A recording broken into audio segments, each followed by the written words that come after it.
সবাইকে স্বাগত জানাই সোহেল এক্সক্লুসিভ ইউটিউব চ্যানেলে। ডাব্লিউবিএসএসসি এসএলএসটি রাষ্ট্রবিজ্ঞানের বাজিমাত সিরিজের আজকের 5 নম্বর ক্লাস।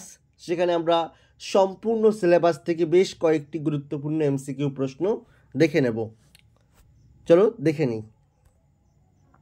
1 নম্বর প্রশ্ন রয়েছে, ভারতের সংবিধানের অন্যতম উদ্দেশ্য হিসাবে অর্থনৈতিক ন্যায় বিচারকে অন্তর্ভুক্ত করা হয়েছে কোথায়? অর্থনৈতিক ন্যায় বিচারের কথা বলা হচ্ছে। তো আমরা জানি প্রিয়াম্বেলে তো রয়েছেই, সেই সঙ্গে সঙ্গে রয়েছে নির্দেশমূলক নীতিতে, অর্থাৎ অপশান বি হয়ে যাবে এই প্রশ্নটির সঠিক উত্তর। 2 নম্বর প্রশ্ন, ব্রিটিশ পার্লামেন্ট কখন ভারতের স্বাধীনতা আইন পাশ করে?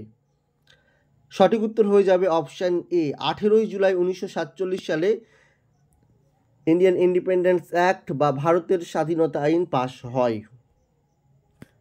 3 নম্বর প্রশ্ন, ভারতের সংবিধানের স্বাধীনতা এবং ভ্রাতৃত্ব এই দুটি কনসেপ্ট ধারণা নেওয়া হয়েছে কোন দেশ থেকে?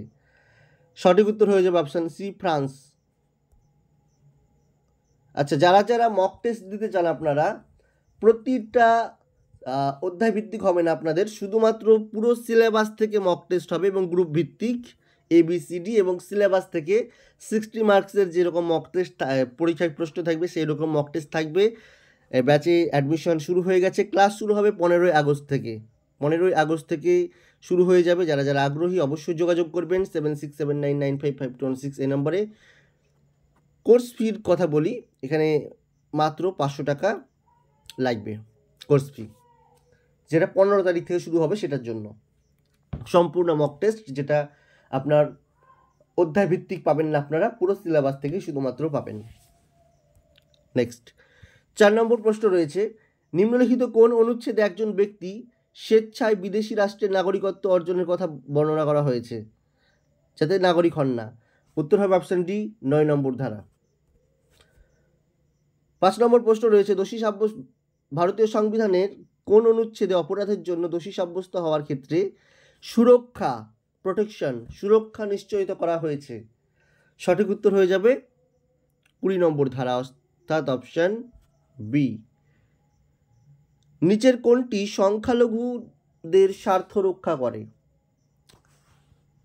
সঠিক উত্তর হয়ে যাবে অপশন ডি, 29 নম্বর ধারা।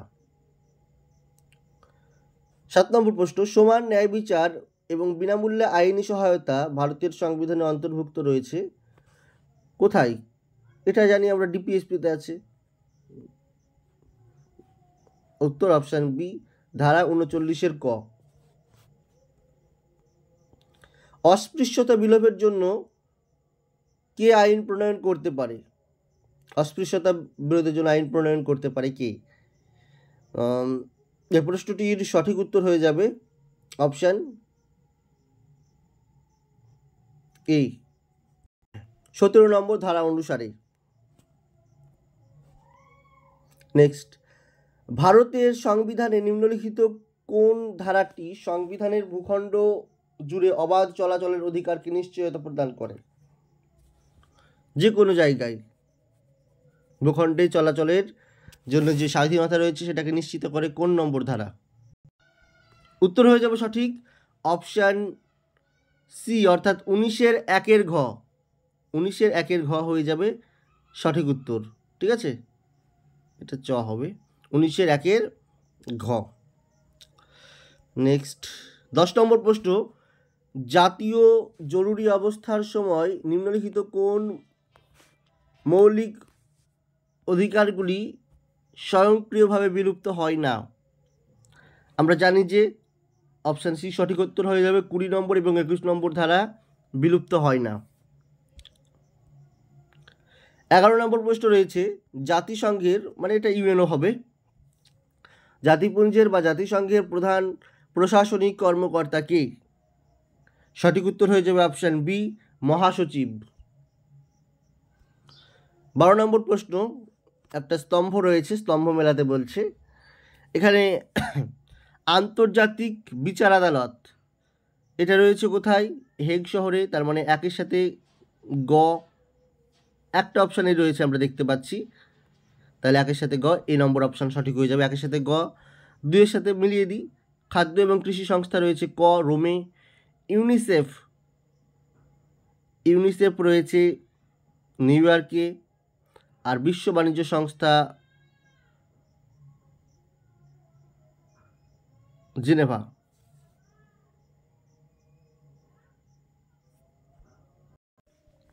নেক্সট, নীল হেলমেট কি বা ব্লু হেলমেট? আমরা জানি সকলেই, সঠিক উত্তর হয়ে যাবে অপশান সি, অর্থাৎ জাতিপুঞ্জের শান্তিরক্ষা বাহিনী, নিরাপত্তা পরিষদের যে শান্তিরক্ষা বাহিনী রয়েছে তাদেরকে বলা হয় ব্লু হেলমেট বা নীল হেলমেট। 14 নম্বর প্রশ্ন রয়েছে, নিচের কোন দেশটি বিমস্টেক এর সদস্য নয়? বিমস্টেক হচ্ছে বে অফ বেঙ্গল, অর্থাৎ আমাদের বঙ্গোপসাগরের তীরবর্তী দেশগুলোকে নিয়ে গঠিত একটা আর কি জোট, অর্থনৈতিক সাংস্কৃতিক জোট। এই প্রশ্নটির সঠিক উত্তর হয়ে যাবে অপশান এ, অর্থাৎ মালদ্বীপ। মালদ্বীপ তো নয়, তাহলে কে কে আছে? 7টা দেশ আমরা জানব। 1 ভারত, নেপাল, ভুটান, বাংলাদেশ, মায়ানমার এবং থাইল্যান্ড, এই কটা দেশ রয়েছে। কোনটি জাতিসংঘের বিশেষায়িত সংস্থা নয়? খাদ্য এবং কৃষি সংস্থা, এটা বিশেষায়িত সংস্থা। ইউনেস্কো আছে, হুও আছে, তাহলে সঠিক উত্তর হয়ে যাবে অপশান ডি, আন্তর্জাতিক অপরাধ আদালত। 16 নম্বর প্রশ্ন, নিম্নলিখিতের মধ্যে কে জাতিসংঘের নিরাপত্তা পরিষদের বর্তমান অস্থায়ী সদস্য, বর্তমানে রয়েছে? সঠিক উত্তর হবে অপশান এ, পাকিস্তান। 25-26 জন্য আছে। নেক্সট, 17 নম্বর প্রশ্ন, 1944 সালের জুলাই মাসে জাতিসংঘের ব্রেটন উডস সম্মেলনে কোন আন্তর্জাতিক সংস্থার ধারণা গ্রহণ করা হয়েছে? সঠিক উত্তর হয়ে যাবে অপশান সি, আন্তর্জাতিক মুদ্রা তহবিল, IMF। নেক্সট, জাতিসংঘের 51 জন মূল সদস্য রাষ্ট্র জাতিসংঘ সনদে স্বাক্ষর করেছিল কোথায়, কোন সম্মেলনে?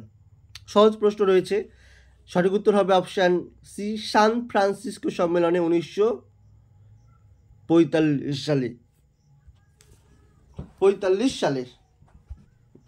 নেক্সট, বিবৃতি রয়েছে, সংসদের একটি আইন দ্বারা সংবিধানবদ্ধ সংস্থাগুলি প্রতিষ্ঠিত হয়। বিবৃতি বি বলছে, সাংবিধানিক সংস্থাগুলি সংবিধান থেকে তাদের ক্ষমতা গ্রহণ করে। এই প্রশ্নটির সঠিক উত্তর হয়ে যাবে অপশান বি, এ এবং বি উভয়ই সত্য। 20 নম্বর প্রশ্ন, রাজনীতিতে নৈতিক এবং আদর্শগত প্রশ্নগুলি অধ্যয়নের কোন ক্ষেত্রের কেন্দ্রবিন্দু? নৈতিক এবং আদর্শগত প্রশ্নগুলি। তো সঠিক উত্তর হবে অপশান বি, সকলেই জানি আমরা, পলিটিক্যাল ফিলোসফি, রাজনৈতিক দর্শন সঠিক উত্তর।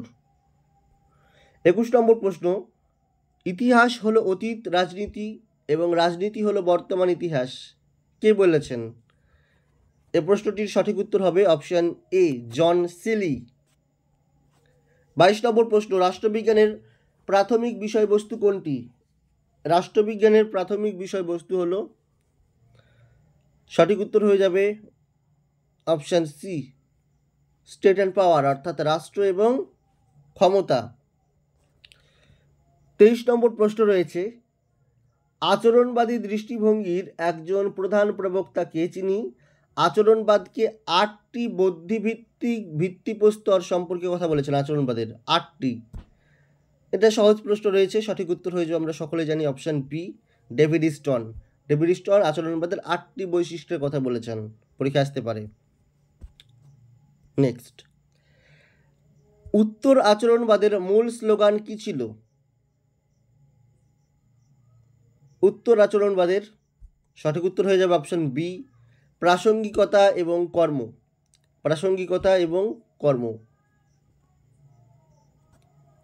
25 নম্বর প্রশ্ন, কে রাষ্ট্রকে একটি নির্দিষ্ট ভূখণ্ডের মধ্যে আইনের জন্য সংগঠিত জনগোষ্ঠী হিসাবে সংজ্ঞায়িত করেন? আইনের মধ্যে বলছে, নির্দিষ্ট ভূখণ্ডে আইনের জন্য সংগঠিত। তো সঠিক উত্তর হয়ে যাবে এটার অপশন বি, উড্রো উইলসন। 26 নম্বর প্রশ্ন রয়েছে, নিম্নলিখিত কোনটি রাষ্ট্রের অপরিহার্য অঙ্গ নয়? সহজ প্রশ্ন, অপশন সি হয়ে যাবে সঠিক উত্তর, সাধারণের ভাষা। 27 নম্বর প্রশ্ন রয়েছে, নিম্নলিখিত কোনটি রাষ্ট্রের যন্ত্র বা সংস্থা? রাষ্ট্রের যন্ত্র বা সংস্থা হলো অপশন বি, অর্থাৎ সরকারকে বলা হয়। সরকারকে আরও বলা হয় রাষ্ট্রের মস্তিষ্ক, তাই তো?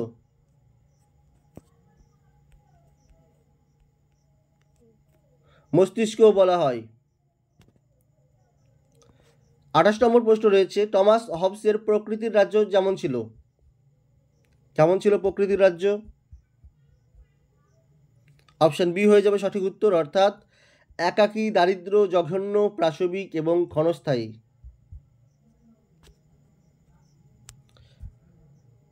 রাষ্ট্রের উৎপত্তির বিবর্তনবাদী তত্ত্বের প্রস্তাব করে যে রাষ্ট্র হলো কিসের ফল?